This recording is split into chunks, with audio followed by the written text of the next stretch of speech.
햄릿이 말했습니다. 죽느냐 사느냐 그것이 문제로다. 그런데 이 질문은 셰익스피어의 문학 속에서만 중요한 질문이 아닙니다. 사실 현대 물리학에서도 이 질문이 등장하죠. 바로 그 유명한 슈레딩거의 고양이 사고 실험입니다. 밀폐된 상자 안에 독약과 방사성 원소 그리고 한 마리의 고양이가 있습니다. 방사성 원소가 붕괴하면 독약이 방출되고 고양이는 죽게 되죠. 하지만 원소가 붕괴하지 않는다면 고양이는 살 수 있습니다. 문제는 이 방사성 원소의 붕괴 여부가 양자역학의 불확정성 원리에 의해서 결정된다는 점이죠. 즉 상자를 열어보기 전까지 고양이는 살아있으면서도 동시에 죽어있는 상태가 되는 겁니다. 이런 말도 안 되는 상황이 가능한 이유는 바로 양자 중첩 때문이죠. 사실 양자역학하면 빠지지 않는 이 유명한 고양이 사고 실험은 원래 양자역학의 모순을 강조하기 위해서 만든 개념이었습니다. 물리학자 슈레딩거는 미시세계에서 중첩이라는 참 난감한 개념을 주장하는 젊은 물리학자들을 골탕 먹일 생각으로 이 실험을 고안했지요. 미시세계의 마법을 조금씩 더 큰 스케일로 끌어올려서 고양이라는 거시적 존재에게 똑같이 적용했을 때 얼마나 당혹스러운지를 보여주고자 했습니다. 하지만 양자역학을 주장했던 물리학자들은 굴하지 않았고 죽은 고양이와 산 고양이의 중첩 상태를 인정해버리고 말았죠. 그렇다면 굳이 이 양자 중첩 상태를 박스 안에 갇힌 고양이에게만 국한시킬 필요가 있을까요? 상자가 놓여있는 실험실, 건물 전체, 나아가 우주 전체에도 똑같은 논리가 적용될 수 있습니다. 바로 이렇게 탄생한 마법 같은 이야기가 그 유명한 멀티버스, 다중우주 개념이죠. 개인적으로 다중우주 개념은 참 흥미롭다고 생각합니다. 수학적으로 가장 난해하고 어려운 개념이지만 많은 SF 영화를 비롯해서 아주 빠르게 대중문화에 잠식한 개념이기도 하니까요. 사실 다중우주는 수학적으로 매력적인 가설이긴 하지만 실제 관측으로 입증될 가능성은 거의 없을 거라 여겨져 왔습니다. 그런데 최근 구글에서 새롭게 개발한 양자 컴퓨터가 이 다중우주의 존재 가능성을 보일지 모른다는 흥미로운 주장이 나왔는데요. 과연 양자 컴퓨터의 작동 여부가 다중우주를 입증하는 증거로 활용될 수 있을까요? 우주먼지의 현자타임즈 천문학적 관점으로 바라본 다중우주 가설의 검증 가능성에 대해서 살펴보도록 하겠습니다. 우선 최근 논란이 되었던 이야기를 제대로 이해하기 위해선 왜 천문학자, 물리학자들이 당장 증명조차 할 수 없는 다중우주 가설을 꽤 진지하게 연구하고 있는지를 먼저 이해할 필요가 있습니다. 다중우주는 단순한 SF적 상상이 아닙니다. 물리학자들이 다중우주를 연구하는 가장 중요한 이유는 단순히 또 다른 우주가 있을지 모른다는 호기심 때문만은 아니죠. 사실 다중우주 가설은 우리가 거대한 우주를 양자역학적인 존재로 바라보게 만든다는 점에서 큰 의미가 있습니다. 지금의 물리학은 크게 두 가지의 기둥으로 받쳐져 있죠. 하나는 뉴턴과 아인슈타인의 고전 물리학으로 대표되는 거시세계의 물리학입니다. 또 다른 하나는 양자역학으로 설명되는 미시세계를 위한 물리학이죠. 문제는 이 두 물리학이 아직까지 완벽하게 화해를 하지 못했다는 겁니다. 다중우주 가설은 이 둘을 연결하는 중요한 열쇠가 될 수 있죠. 그 이유는 다중우주는 거대한 우주가 마치 양자역학적인 존재로서 언제 어디서든 불확실하게 우주가 탄생하고 사라질 가능성이 있다는 것을 이야기하기 때문입니다. 빅뱅 이론에 따르면 태초의 우주는 원자보다 더 작은 스케일이었습니다. 따라서 양자역학의 불확정성 원리의 지배를 받았죠. 이 시기에는 공간과 시간이 지금과는 전혀 다른 방식으로 작동했습니다. 어쩌면 물리 법칙조차 불확실한 상태였겠죠. 하이젠베르크의 불확정성 원리에 따르면 특정한 물리량의 값을 우린 정확하게 알 수 없습니다. 그 결과 진공에서도 에너지가 랜덤하게 요동치고 탄생과 소멸을 할 수 있죠. 이러한 원리는 입자 반입자 쌍이 순간적으로 나타났다가 사라지는 양자 요동 현상을 설명할 때 사용됩니다. 그리고 이것은 우주가 탄생했던 그 순간에도 똑같이 적용되죠. 바로 태초의 우주가 이 작은 양자 요동에서 시작했을 가능성을 보여줍니다. 이러한 양자 요동이 충분히 강력한 에너지 밀도를 가지게 되면 하나의 독립된 새로운 공간도 생성될 수 있습니다. 즉 우리 우주 전체가 태초의 작은 요동 안에서 시작되었을 가능성이 존재하는 것이죠. 이것은 다중우주 가설과 연결됩니다. 불확정성 원리가 작용된다면 우주의 탄생은 단 한 번의 사건이 아닌 지속적으로 여러 번 일어날 수 있다는 것을 시사하기 때문이죠.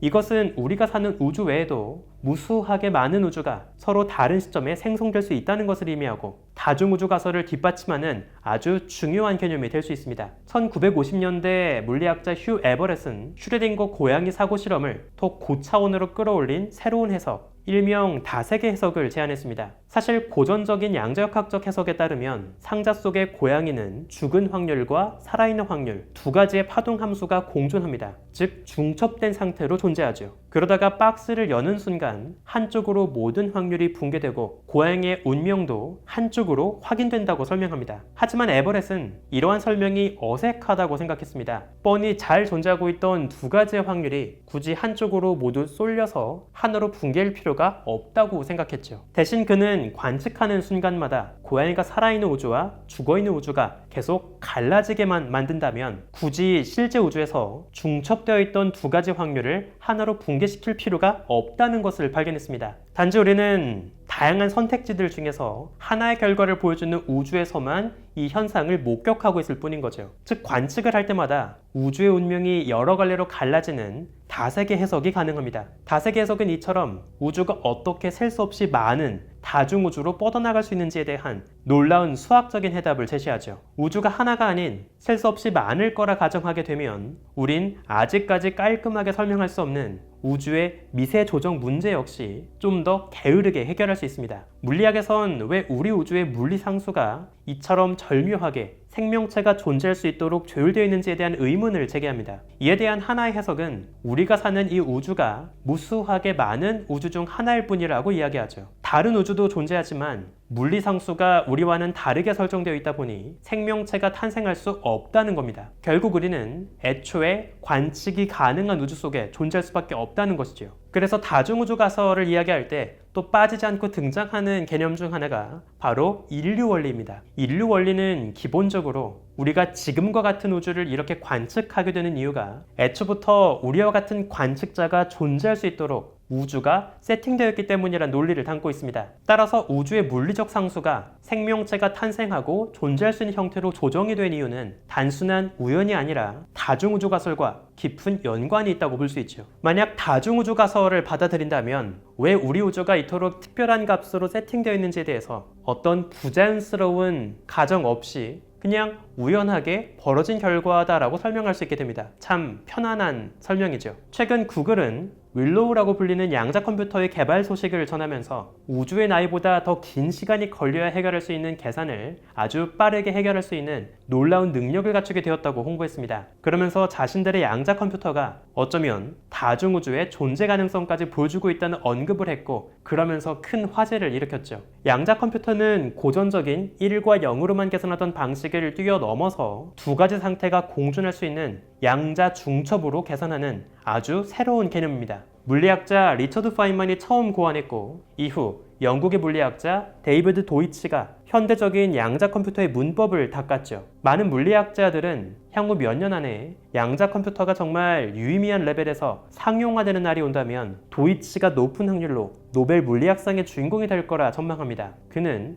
양자 컴퓨터가 마치 여러 개의 다중우주와 GPU처럼 연결되어서 한꺼번에 병렬 계산을 하는 것과 다름이 없다는 설명을 한 적이 있습니다. 그의 이러한 영화 같은 설명은 현실 세계에 존재하는 양자 컴퓨터가 정말 우리에게 보이지 않는 현실 너머 또 다른 우주와 연결되어서 신비롭게 작동하고 있는 것처럼 느껴지는 인상을 주죠. 하지만 이건 단지 멋진 시적인 비유일 뿐 문자 그대로 양자 컴퓨터의 작동 자체가 다중우주의 실험적인 증거가 된다고 보긴 어렵습니다. 단지 양자 중첩과 얽힘에 대한 우리의 이해가 틀리지 않았고 우리가 예측한 대로 양자 역학적인 현상이 잘 벌어지고 있다는 것을 이야기할 뿐이죠. 정말 우리 우주 너머에 셀 수 없이 많은 우주가 공존한다는 것을 이야기하는 건 아닙니다. 천문학자로서 특히 관측된 것만을 믿어야 한다고 훈련받은 천문학자로서 다중우주 가설은 묘한 매력과 거부감을 동시에 품고 있습니다. 양자역학처럼 매력과 거부감이 중첩된 것처럼 느껴지죠.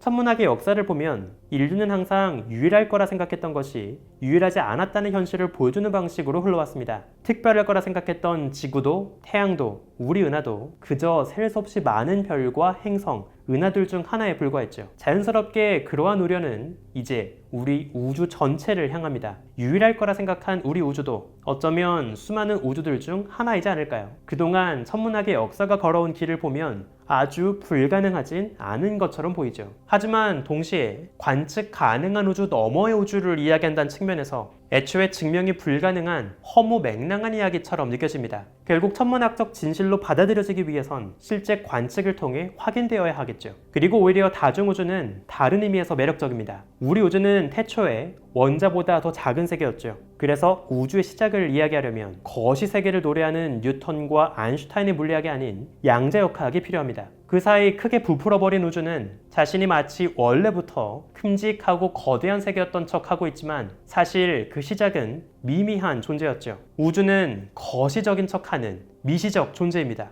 우주를 거시적인 동시에 미시적 존재로 바라보게 만든다는 측면에서 다중우주 가설은 매력적이죠. 빅뱅은 이 거대한 우주를 탄생하게 만든 가장 격렬하고 거대한 이벤트였지만 동시에 지극히 랜덤하게 벌어지는 아주 사소하고 미미한 양자 요동의 파도 속에서 벌어진 이벤트였습니다. 만약 정말로 양자 컴퓨터, 즉 양자 머신이 다중우주를 연결하는 GPU와 같은 기계라면 우리 우주도 이미 한참 오래전부터 더 발전된 존재가 살고 있는 우주에 의해 리소스를 도둑질 당하며 살고 있던 건지도 모르겠습니다. 그리고 이제 우리도 슬슬 남의 우주의 리소스를 도둑질할 시대가 다가온 건 아닐까요? 우주먼지의 현자타임즈, 오늘은 여기서 마칩니다. 구독과 좋아요도 부탁드릴게요. 우주먼지 여러분, 감사합니다. 안녕!